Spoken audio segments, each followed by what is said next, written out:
Sudah hidup belum? Belum ya?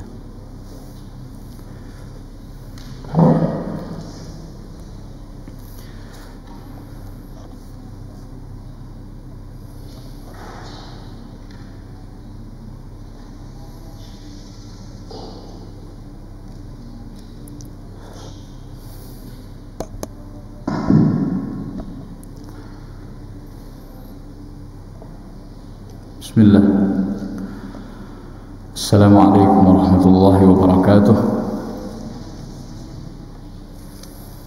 Alhamdulillahi rabbil alamin. Wassalatu wassalamu ala ashrafil anbiya wal mursalin Nabiyyina Muhammadin wa ala alihi wa sahbihi ajma'in, amma ba'd. Segala puji dan syukur kita panjatkan kehadirat Allah Subhanahu wa ta'ala yang telah memberikan rezeki kepada kita berupa kenikmatan yang semoga kenikmatan tersebut bisa kita gunakan untuk menambah keimanan dan ketakwaan kita kepada Allah Subhanahu wa ta'ala. Salawat dan salam semoga tetap tercurahkan untuk Nabi kita yang mulia. Mufsidin, berbuat jahat dengan berbuat kerusakan di muka bumi.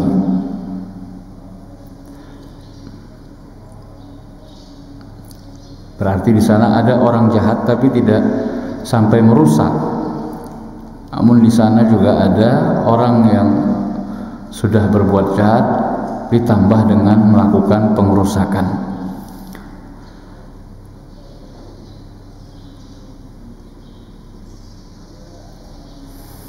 Kemudian Allah lanjutkan firman-Nya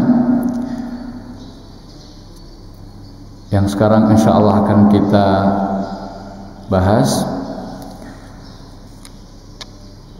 ayat 61 Surat Al-Baqarah. A'udzu billahi minasy syaithanir rajim. Wa idz qultum ya Musa lan nasbira ala ta'amin wahidin fad'u lana rabbak فادع لنا ربك يخرج لنا مما تنبت الأرض من بقلها وقثائها وفومها وعدسها وبصلها قال أتستبدلون الذي هو أدنى بالذي هو خير اهبطوا مصرا فإن لكم ما سألتم وضربت عليهم الذلة والمسكنة وباءوا بغضب من الله ذلك بأنهم كانوا يكفرون بآيات الله ويقتلون النبيين بغير الحق ذلك بما عصوا وكانوا يعتدون. Dan ingatlah tatkala kalian mengatakan kepada Musa, wahai Musa, kami benar-benar tidak tahan dengan satu jenis makanan saja, maka berdoalah kepada Tuhanmu agar Dia menumbuhkan kepada kami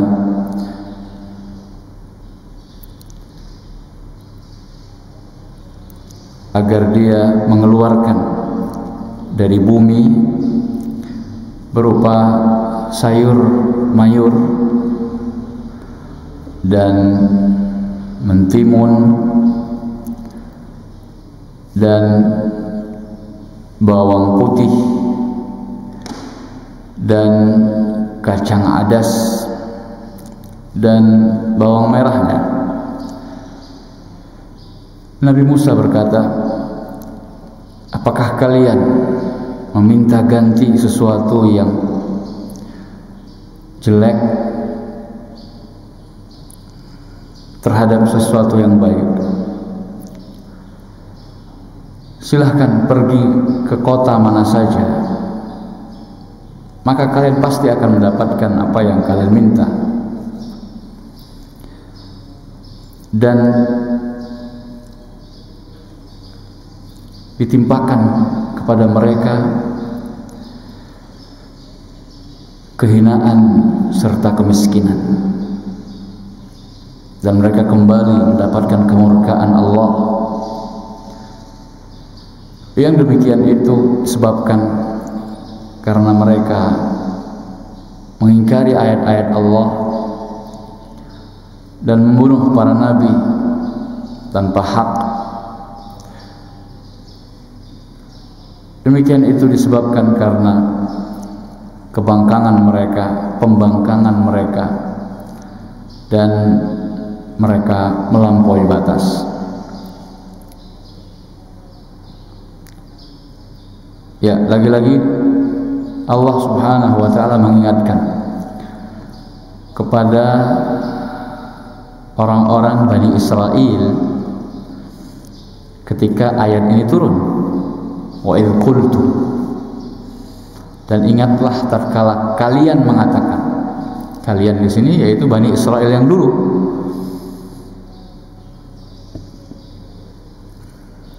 Sedangkan Bani Israel yang ada di Madinah adalah keturunan-keturunan mereka, Bani Israel yang lalu. Syekh Abdurrahman bin Nasir As-Sa'di rahimahullah mengatakan, wa idh qultum ya Musa ay wadhkuru. Jadi maksudnya wa idh qultum, dan tatkala kalian mengatakan wahai Musa. Kata Syekh, dan ingatlah oleh kalian, idh qultum, tatkala kalian mengatakan, ya li Musa, kepada Musa, ala wajhi tamalluli li ni'amillahi wal ihtiqari laha, mengatakan dengan nada kebosanan dan meremehkan nikmat-nikmat Allah Subhanahu wa ta'ala. Jadi luar biasa kelewat batasnya Bani Israel. Sudah diberikan nikmat oleh Allah, mendapatkan makanan dan minuman tanpa harus lelah dan letih. Mereka bosan, dan bukan hanya sekedar bosan, tapi ihtiqar,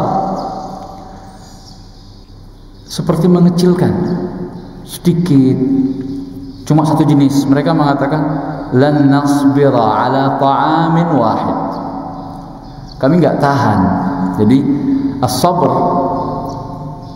arti dasar bahasanya adalah tahan, ketahanan seorang terhadap sesuatu yang menimpanya, itu namanya sabr, sabar. Makanya kan istilah bahasa kita, sabar, sabar mas, sabar, tahan, tahan emosimu, tahan amarahmu. Ya, karena sabar itu bermakna al-kaf, menahan diri dari menggerutu kalau berupa perkataan, ya, atau menahan diri untuk tidak berbuat sesuatu yang negatif kalau berupa perbuatan terhadap segala sesuatu sebagai bentuk respon. Itu namanya sabr. Nah, orang Bani Israel mengatakan lan nasbira ala ta'amin wahid, kami tidak tahan dengan satu makanan saja, ay jinsin minat ta'am, satu jenis makanan. Wa in kana kama taqaddama anwa'an, walaupun sebagaimana telah dijelaskan sebelumnya, makanan yang mereka dapatkan bukan satu jenis, tapi banyak. Anwa'an, kata beliau, bisa jadi al-manna was salwa itu, kalau salwa jelas burung atau daging burung puyuh, ya, sejenis samani, seperti burung puyuh, jadi lebih kecil daripada burung merpati. Yang jelas dagingnya empuk, enak. Nah, kalau manna itu bisa jadi jahe atau sejenis jamur yang biasa dimakan di padang pasir di Timur Tengah sana. Bisa jadi roti,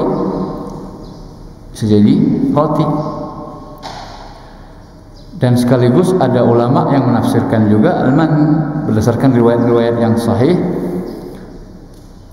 madu kemudian dicampur dengan air, jadilah minumannya. Jadi sebenarnya enggak satu jenis, tetapi maksud mereka di sini ta'amul wahid, satu makanan saja, yaitu satu pola, begitu terus-terusan. Seperti kita, atau ya kebanyakan pesantren, tiap hari kalau enggak tempe ya tahu, tempe tahu, kan enggak satu jenis, tapi polanya sama seperti itu terus, sehingga membuat bosan, membuat jemu, membuat tidak enak, tidak suka. Makanya ada yang beli lauk tambahan di luar dan lain sebagainya. Wa in kana kama taqaddam anwa'an, kata beliau, walaupun sebelumnya atau sebagaimana telah lewat penjelasannya, sebenarnya anwa'an, banyak jenisnya. Lakinnaha la tataghayyar, akan tetapi dia tidak berubah, artinya hanya itu saja. Manna wa salwa, manna salwa, itu yang buat mereka bosan. Masa cuma manna dan salwa, man dan salwa saja? Protes mereka. Fad'u lana rabbak, maka berdoalah kepada Tuhanmu, yukhrij lana, agar dia mengeluarkan untuk kami, mimma tumbitul ardu, dari apa yang ditumbuhkan oleh bumi, mim baqliha, dari bakelnya, dari sayur mayurnya. Syekh As-Sa'di menafsirkan bakel itu apa? Nabatuha alladhi laysa bisyajarin yaqumu ala saq, yaitu tumbuh-tumbuhan yang tidak memiliki pohon atau tidak memiliki batang yang kuat. Artinya ya sayur mayur, tumbuhan yang merambat begitu. Ya, kalau kita kayak kangkung, bayam, itu kan tidak punya sak, tidak punya batang, sehingga sayur itu nggak disebut dengan pohon. Pohon kangkung enggak, tapi ya, sayur mayur, orang sudah paham. Makanya baqalah, al-biqalah, ya, warung, itu warung yang menjual setiap hari kebutuhan orang yang terus berganti. Makanya baqalah itu biasanya yang dijual adalah sayur mayur. Kalau kita istilahnya beceran, becer, sayur mayur yang biasa dibawa oleh ibu-ibu atau bapak-bapak yang pakai motor itu ya, setiap pagi. Itu namanya biqalah atau baqalah. Namun sudah menjadi atau mengalami perluasan makna. Baqalah itu warung apapun yang dijual, ya, walaupun tidak ada sayur mayurnya, warung kecil disebut dengan baqalah atau biqalah.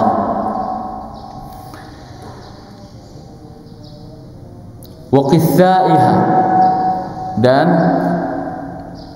qithanya, kata Syekh, wa huwal khiyar, yaitu timun atau mentimun, jenis timun, timun-timunan, mentimun. Al-qitha maknanya al-khiyar, timun.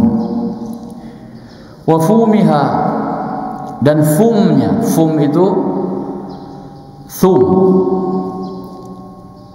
ay thumiha, dan bawang putihnya.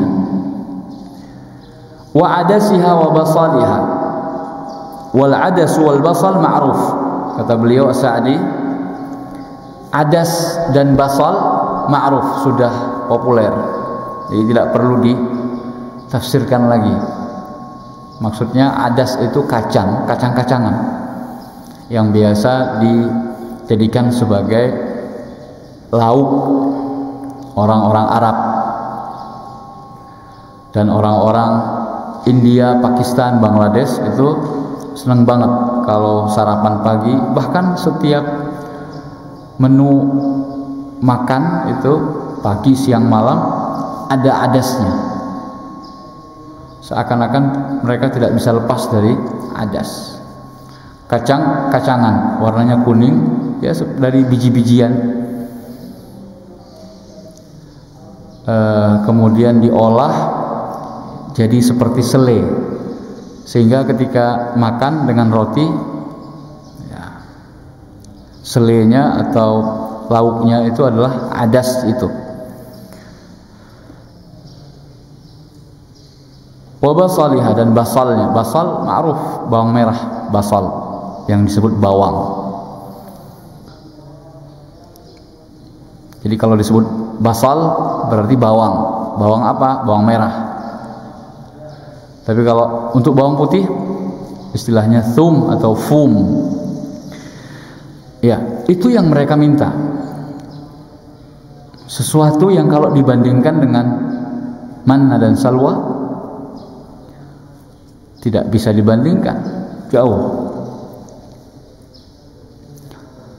Kemudian qala lahum Musa, maka Nabi Musa mengatakan kepada mereka, atastabdiluna alladhi huwa adna, apakah kalian minta ganti dengan sesuatu yang lebih buruk, lebih jelek, wa huwal at'imah al-madhkurah, yaitu makanan-makanan yang disebutkan tadi, billadhi huwa khair, menggantikan sesuatu yang lebih baik, wa huwal mannu was salwa, yaitu al-man dan as-salwa, fahadha ghairu la'iqin bikum, ini tidak pantas bagi kalian Bani Israel. Kalian adalah umat yang dilebihkan oleh Allah, yang disayang sama Allah, maka diturunkan kepada kalian manna was salwa. Tapi ternyata kalian minta yang lebih buruk dari itu, ingin diganti dengan sesuatu yang lebih jelek. Fa inna hadhihi al-at'imata allati talabtumuha, sesungguhnya makanan-makanan yang kalian minta itu, ayya misrin habattumuhu wajadtumuha, di kota mana saja kalian turun atau kalian datangi. Jadi habattum, ihbitu misra, kata Nabi Musa, ihbitu misran, turunlah ke kota mana saja. Jadi Misran di situ bukan Mesir, negeri Mesir ya, bukan, tetapi Misran datang dalam bentuk nakirah seperti itu, maksudnya adalah qaryah atau Madinah, kota apa saja, tempat, menyatakan sebuah tempat yang tidak tertentu. Jadi bukan negeri Mesir.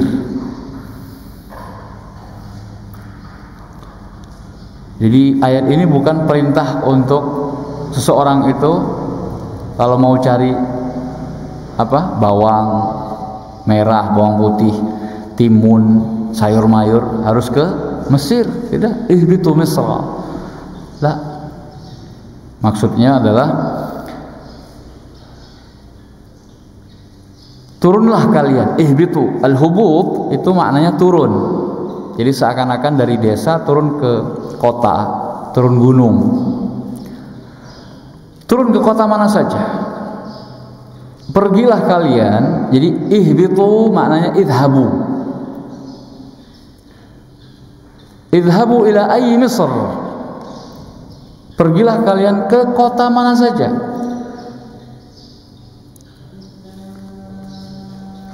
Fa inna lakum ma sa'altum. Maka kalian akan mendapatkan apa yang kalian minta tadi. Baqliha, sayur mayurnya, wa qithaiha, ya, timun-timunnya, wa fumiha wa adasiha wa basaliha, bawang putih, adas dan bawang merahnya. Ke kota mana saja kalian pergi, kalian singgah, pasti kalian akan mendapatkan. Nggak perlu minta kepada Allah secara khusus.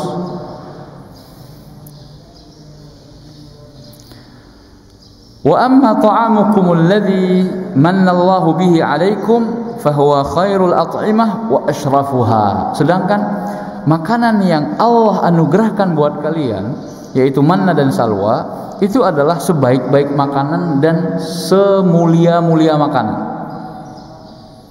Fa kaifa tatlubuna bihi badalan? Lalu bagaimana kalian mau minta digantikan? Aneh sekali. Sudah diberikan yang terbaik, minta yang lebih buruk. Sama seperti antum sudah belajar bahasa Arab sebagai bahasa yang terbaik yang Allah pilihkan untuk umat Islam, umat terakhir, sebagai bahasa agama kita. Lalu antum tidak mempraktekkannya, artinya tidak menggunakan bahasa Arab itu dengan maksimal, malah lebih suka untuk bercakap-cakap dengan bahasa Inggris misalnya. Ya, ini menunjukkan atastabdiluna alladhi huwa adna billadhi huwa khair. Antum lebih ingin menggantikan bahasa Arab dengan bahasa yang lain yang lebih rendah sifatnya daripada bahasa Arab. Maksud kita lebih rendah itu adalah dari segi kedudukan di dalam agama. Bahasa Arab lebih mulia karena dipilih oleh Allah sebagai bahasa kalamnya, bahasa Al-Quran. Dan begitu pula Nabi SAW juga berbahasa Arab. Maka kita mencintai bahasa Arab karena itu. Dan kita telah mendapatkan kesempatan untuk belajar bahasa Arab. Nah, ini teguran saya kepada teman-teman yang sudah mendapatkan kesempatan belajar di Timur Tengah. Aneh bin ajaib ketika mereka sudah belajar bahasa Arab di sana, tapi ketika bertemu dengan sesama mereka, mereka tidak menggunakan bahasa Arab dengan alasan ya teman satu kampung. Kalau sudah ketemu dengan teman satu kampung walaupun di Timur Tengah, menurut mereka paling enak ngomong bahasa kampung. Ya, ini kurang tepat. Justru ketika kita di Timur Tengah, kita gunakan bahasa pengantar di sana, itu lebih membuat bahasa Arab kita terlatih dan terasah. Karena ketika nanti pulang ke Indonesia, mau mempraktekkan bahasa Arab itu lebih susah. Dan itu fenomena ya. Saya melihat sendiri teman-teman yang belajar di Timur Tengah, ketika masa-masa saya belajar di sana, ketika kita bertemu itu jarang sekali yang ketika bertemu dengan sesama mereka berbahasa Arab. Bahkan ketika diajak bahasa Arab, mereka berusaha untuk mengalihkan ke bahasa yang lain. Justru itu kesempatan kita untuk melatih kemampuan bahasa Arab kita sebagai, ya, kalau kita menganggap itu bahasa asing, ya, karena memang bukan bahasa ibu kita, bahasa Arab. Maka ketika kita berada di Timur Tengah, kesempatan untuk praktek bahasa Arab. Nah, ketika pesantren misalnya menetapkan adanya kewajiban untuk berbahasa Arab di hari-hari tertentu misalnya, ya, atau di jam-jam tertentu, gunakan itu sebagai kesempatan untuk latihan berbahasa Arab sebagai bahasa terbaik yang dimiliki oleh umat Islam, sehingga kita semangat.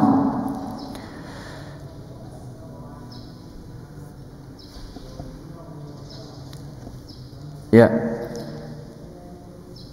ولما كان الذي جرى منهم فيه أكبر دليل على قلة صبرهم واحتقارهم لأوامر الله ونعمه, dan tatkala apa yang terjadi pada mereka merupakan dalil terbesar atas ketidaksabarannya mereka, sedikitnya rasa sabar mereka, dan menunjukkan peremehan mereka terhadap perintah-perintah dan nikmat-nikmat Allah. Jazahum min jinsi amalihim, maka Allah balas mereka sesuai dengan perbuatan mereka.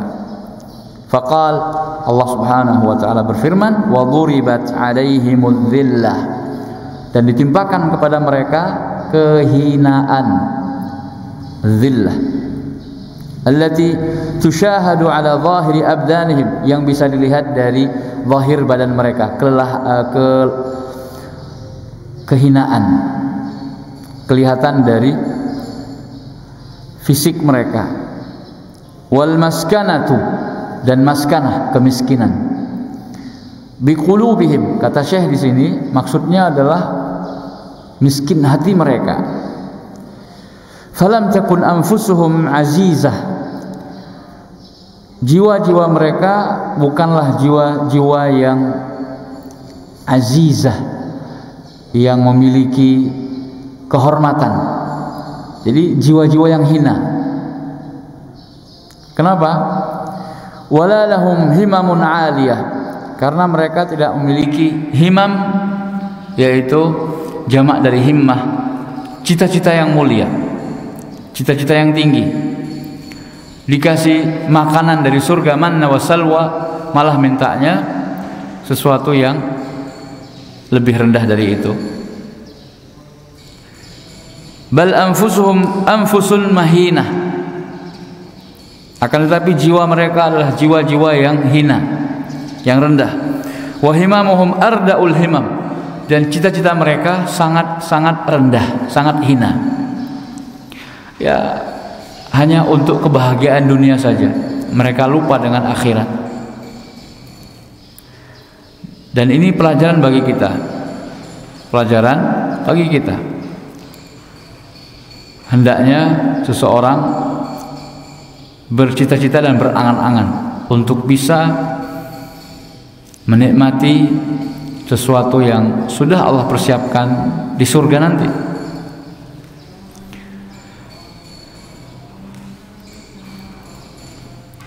Waba'u bighadabin minallah, dan mereka kembali mendapatkan kemurkaan Allah Subhanahu wa ta'ala. Kata beliau Syekh As-Sa'di, lam takun ghanimatuhum allati raja'u biha wa fazu illa ar-raja'u bi sakhatihi alaihim. Tidaklah mereka kembali dengan membawa ghanimah hasil perang. Jadi digambarkan atau diibaratkan mereka sedang berjihad, kemudian bawa pulang ghanimah. Tidaklah mereka membawa pulang ghanimah tersebut dan menang, kecuali mereka kembali mendapatkan kemurkaan Allah Subhanahu wa ta'ala. Maksudnya, lagi-lagi pada kesempatan ini mereka dimurkai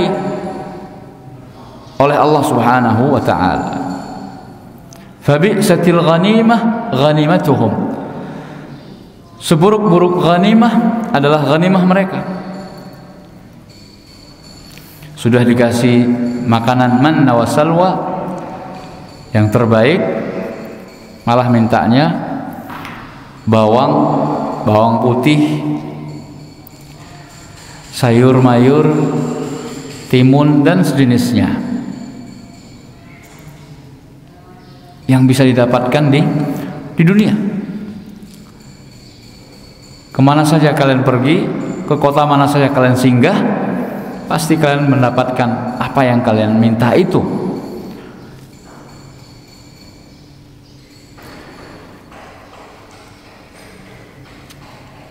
Wa bi'satil halatu halatuhum, dan sejelek-jelek keadaan adalah keadaan mereka.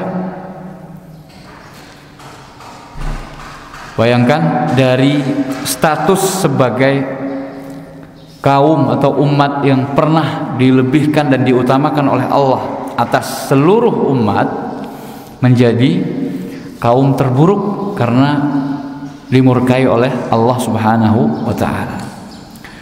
Dzalika alladzi istahaqqu bihi ghadabah, yang demikian itu yang menyebabkan mereka berhak mendapatkan kemurkaan Allah, bi annahum, karena mereka kanu yakfuruna bi ayatillah, dahulu mengingkari ayat-ayat Allah. Nah, ini ayat ini kan untuk Bani Israel yang ada di Madinah ketika ayat ini turun. Mereka dulu, Bani Israel, kakek moyang kalian, wahai orang-orang Yahudi yang ada di Madinah, kenapa mereka dimurkai oleh Allah? Kanu yakfuruna bi ayatillah, karena mereka dulu mengingkari, mengkufuri ayat-ayat Allah, ad-dallati 'alal haqqi al-muwaddihati lahu, yaitu ayat-ayat yang menunjukkan kepada kebenaran, yang menjelaskannya, ayat-ayat yang menjelaskan tentang kebenaran tersebut. Falamma kafaru biha aqabahum bighadabihi 'alaihim, tatkala mereka mengingkarinya, maka Allah balas mereka dengan kemarahan atau kemurkaannya. Ya, al-maghdub alaihim, siapa mereka? Yaitu orang-orang yang berilmu tapi tidak mengamalkan ilmunya, berada di papan atas, orang-orang Yahudi. Ya, orang-orang Yahudi sudah tahu kalau itu nabi yang diutus kepada mereka, kemudian mereka berusaha untuk membunuhnya.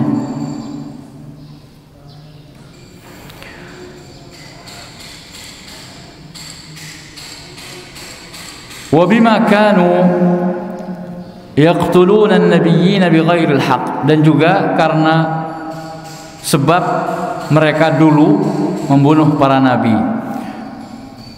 tanpa hak. Wa qawluhu bighairil haq, Syekh As-Sa'di menjelaskan, dan firman Allah bighairil haq, tanpa hak, ziyadatu syana'ah, tambahan kejahatan mereka. Jadi sangat jahat, sudah membunuh nabi, karena yang namanya membunuh nabi itu tanpa hak. Wa illa faminal ma'lumi, karena kata beliau sudah merupakan suatu hal yang diketahui, anna qatlan nabiyyin, bahwasanya membunuh para nabi, la yakunu bihaq, tidak mungkin dengan dasar kebenaran, nggak ada hak, tidak ada alasan untuk membunuh nabi. Tidak boleh membunuh nabi, itu nggak boleh. Itu sangat pantang sekali. Lakin li'alla yudhann atau li'alla yadhunna jahluhum wa 'adamu ilmihim, jadi supaya tidak disangka oleh kejahilan mereka dan ketiadaan ilmu mereka. Maksudnya membunuh para nabi itu bukanlah ada yang dengan hak, ada yang tanpa hak. Tidak, tetapi semuanya maksudnya adalah pembunuhan terhadap Nabi semuanya tanpa hak.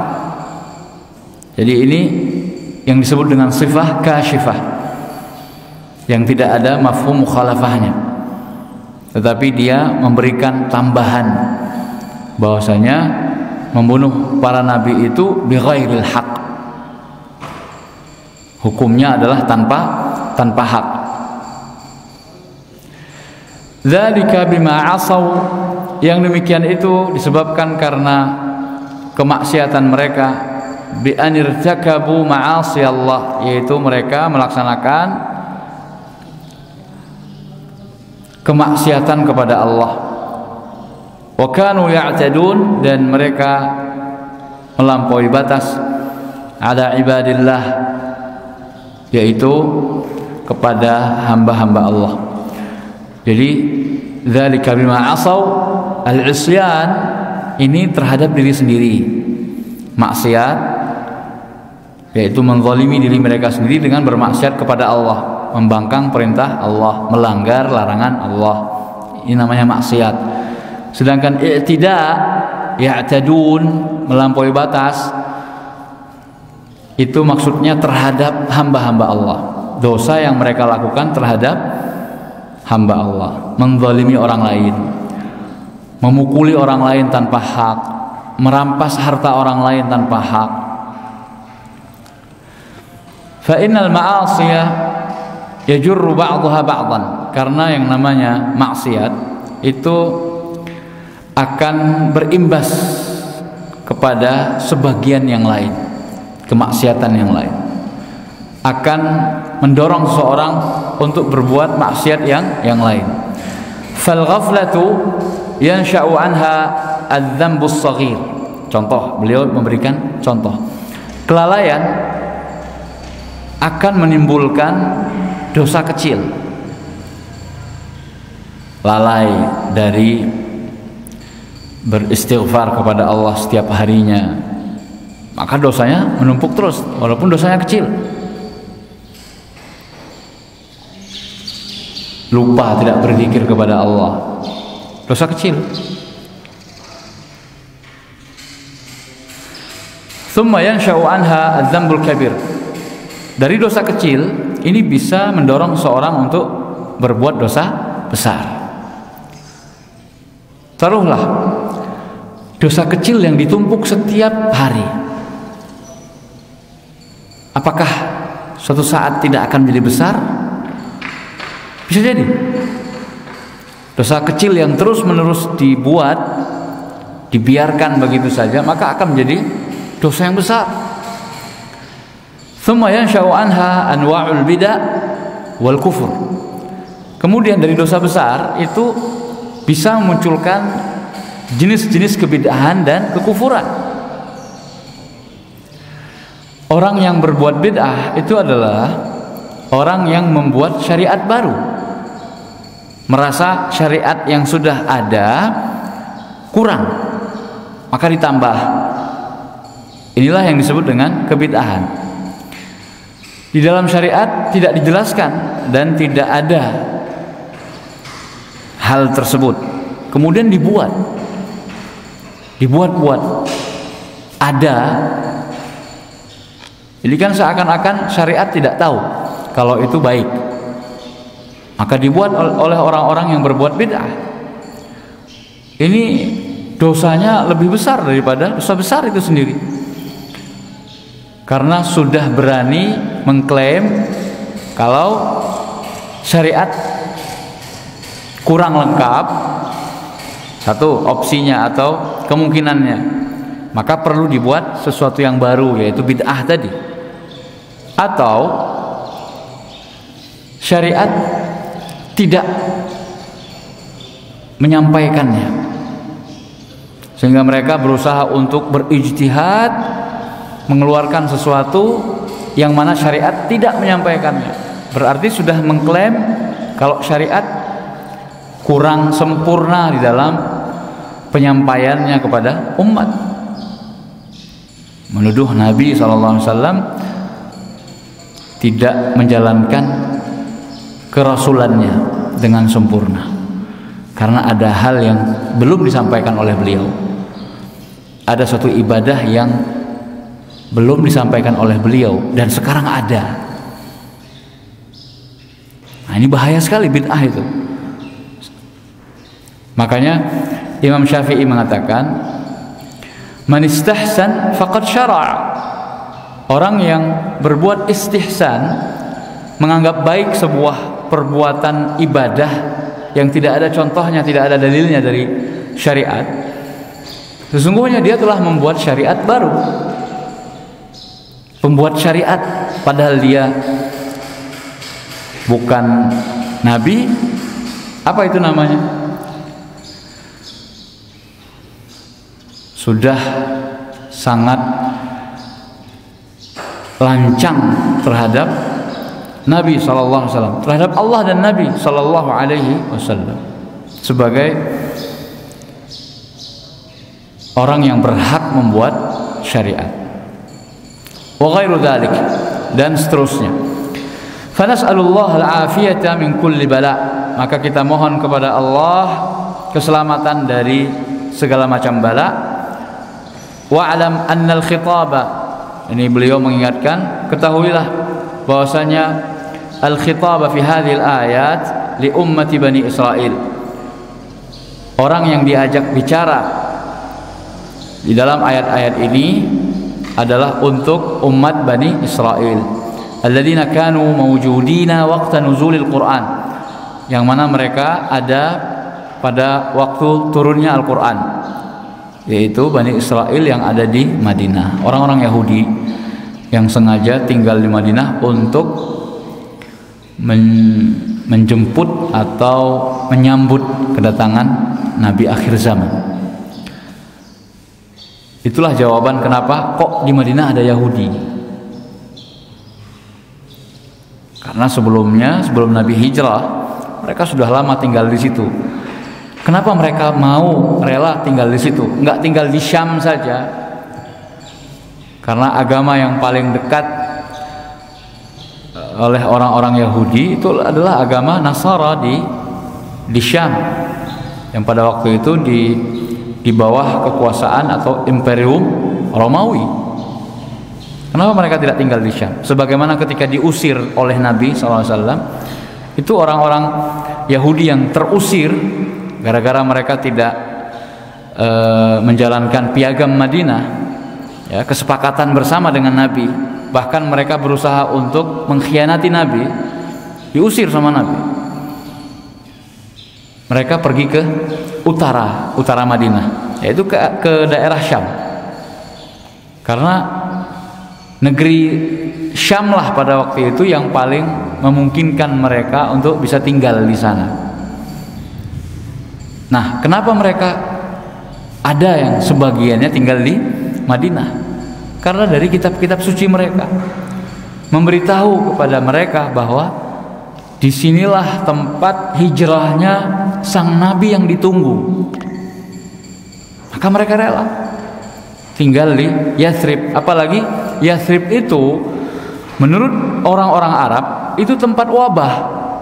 Jadi sebelum Nabi hijrah itu banyak sumber penyakit di sana, sumber penyakit menular. Tapi karena Nabi hijrah ke sana, kemudian Nabi berdoa kepada Allah, akhirnya wabah penyakit itu dipindahkan ke tempat yang lain. Karena doa Nabi SAW berkah.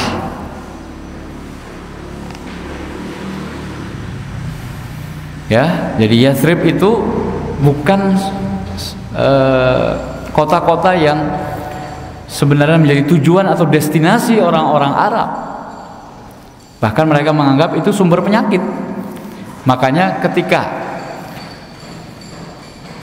Nabi SAW dan para sahabatnya melakukan umrah al-qadha,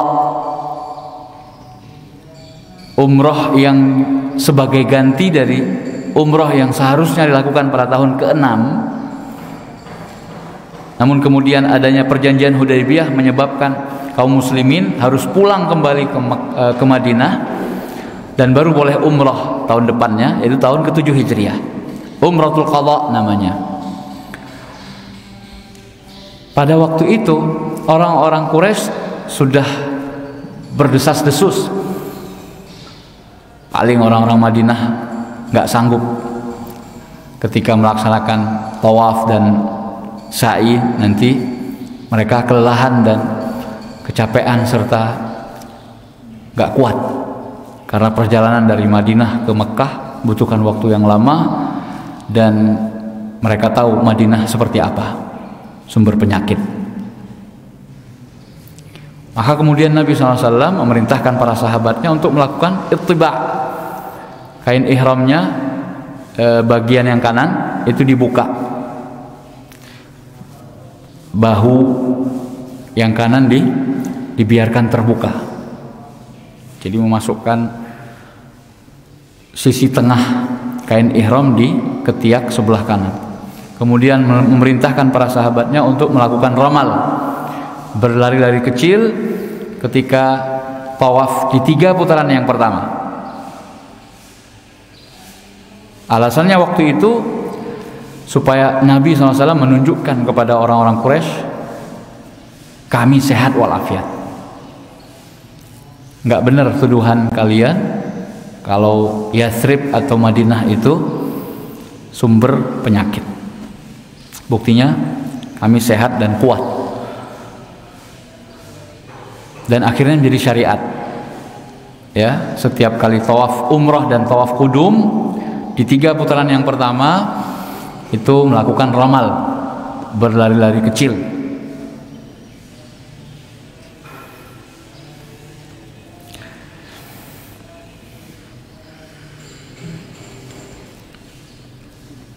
Ya, jadi ayat-ayat ini yang diajak bicara adalah kaum Bani Israel yang ada pada waktu itu di Madinah ketika turunnya ayat-ayat Al-Quran.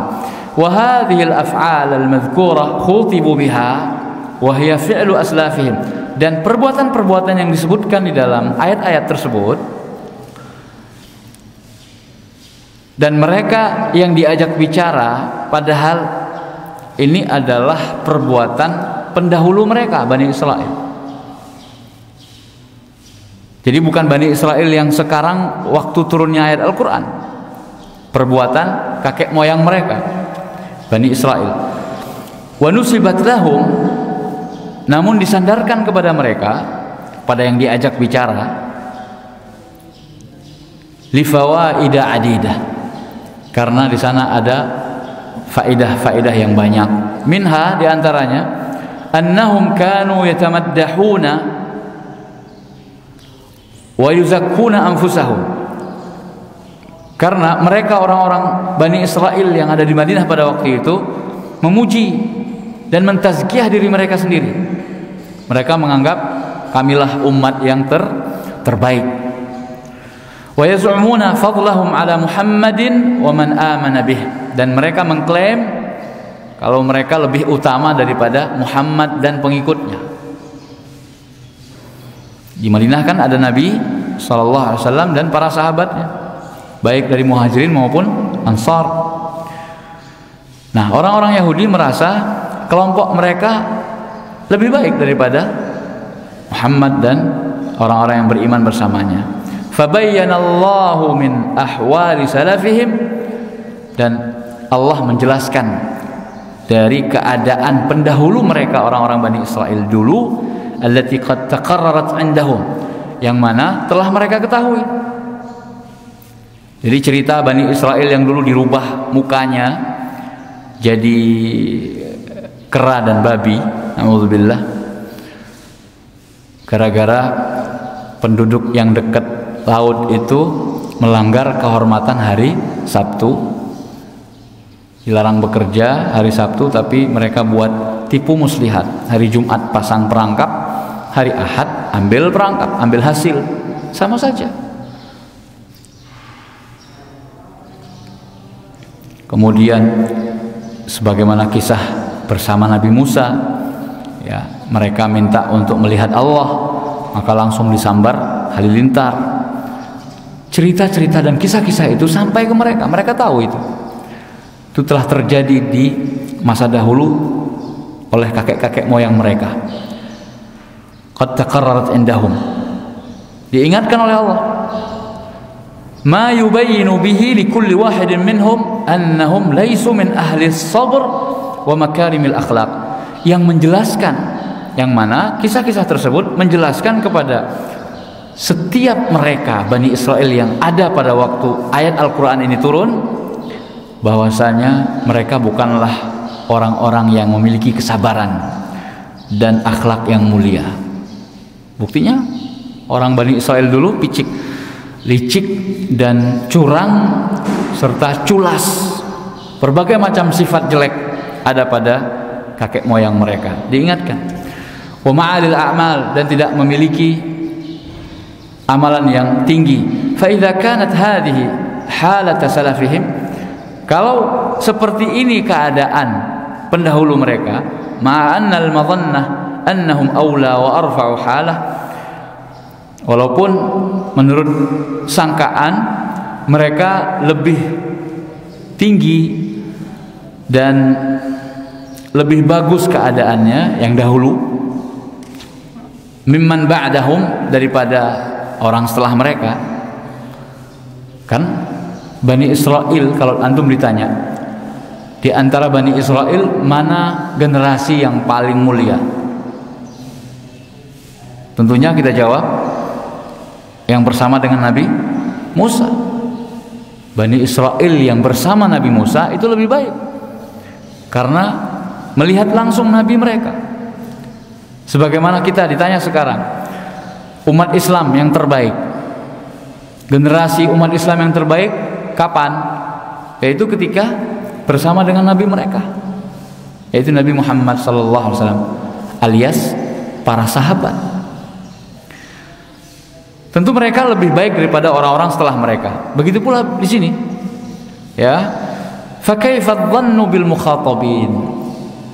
Lalu kalau pendahulunya aja seperti itu, generasi yang bersama Nabi Musa seperti itu, maka bagaimana pula sangkaan kita, prediksi kita, gambaran kita terhadap orang-orang Bani Israel yang menjadi orang yang diajak bicara oleh ayat ini, yaitu orang-orang Yahudi yang ada di zaman Nabi Shallallahu Alaihi Wasallam.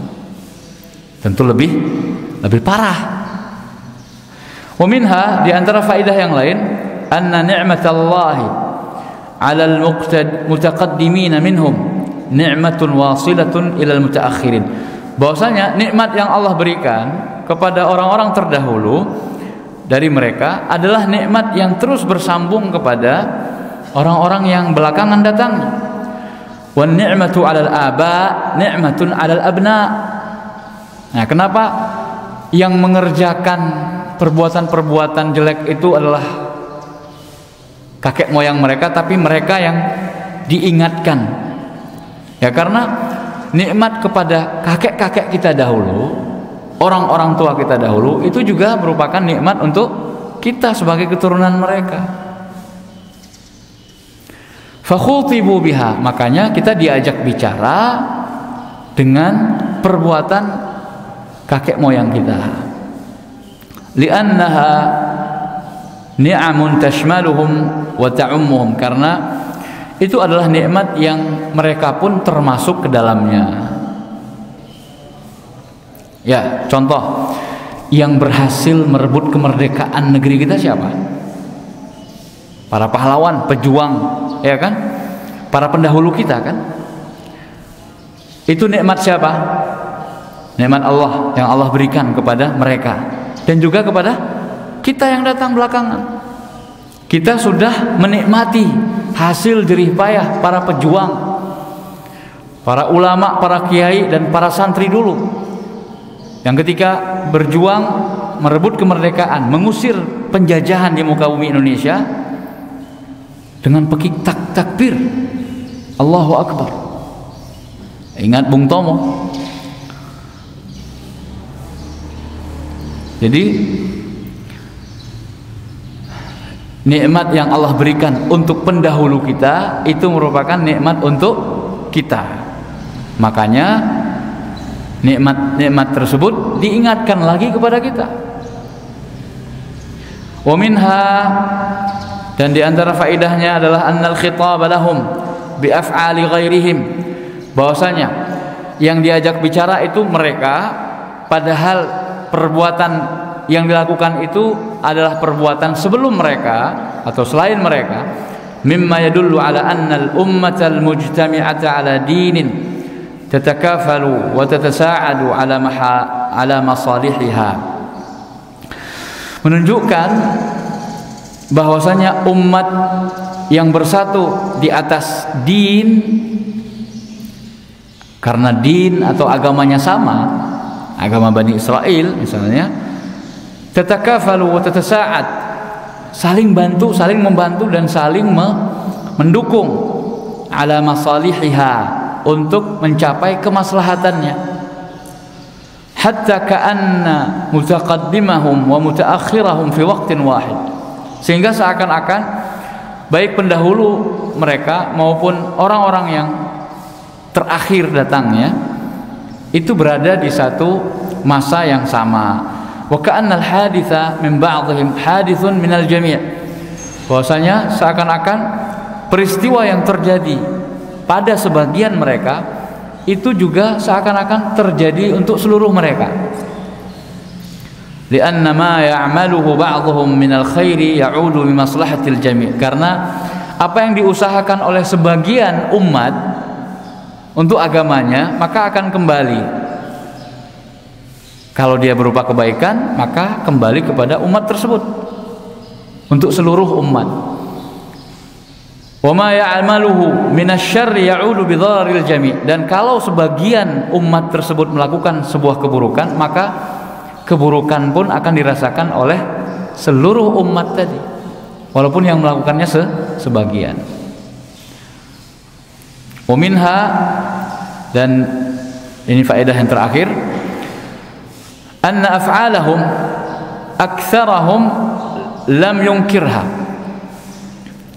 bahwasanya perbuatan mereka, perbuatan kakek moyang Bani Israel dulu itu sebagian atau mayoritasnya tidak mereka ingkari.